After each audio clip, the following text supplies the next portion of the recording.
to immediately begin the construction of a state-of-the-art Iron Dome missile defense shield, which will be able to protect Americans. You know, we protect যুক্তরাষ্ট্রের president Donald Trump সামরিক প্রতিরক্ষা ব্যবস্থায় বড় ধরনের পরিবর্তনের উদ্যোগ নিয়েছেন।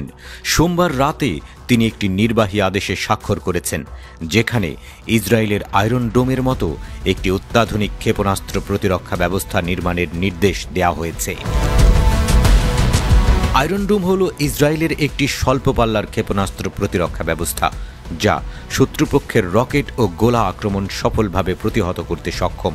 ট্রাম্পের এই সিদ্ধান্তের মাধ্যমে যুক্তরাষ্ট্রের আকাশ প্রতিরক্ষা ব্যবস্থাকে আরও শক্তিশালী করার উদ্যোগ নেওয়া হয়েছে।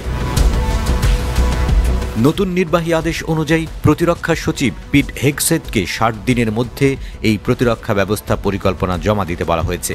ট্রাম্প বলেন, আমাদের নতুন প্রতিরক্ষা সচিবকে নির্দেশ দিচ্ছি অবিলম্বে একটি অত্যাধুনিক আয়রন ডোম ক্ষেপণাস্ত্র প্রতিরক্ষা ব্যবস্থা নির্মাণ শুরু করতে, যা আমেরিকানদের সুরক্ষা দিতে সক্ষম হবে।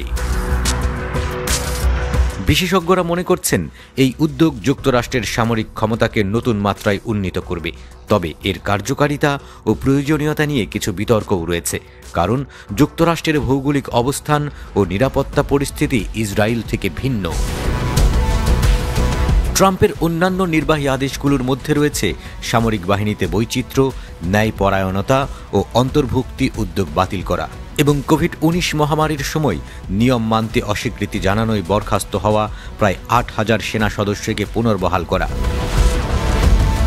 ট্রাম্পের এই নতুন পদক্ষেপগুলো যুক্তরাষ্ট্রের সামরিক নীতিতে কি পরিবর্তন আনবে তা সময়ই বলে দেবে।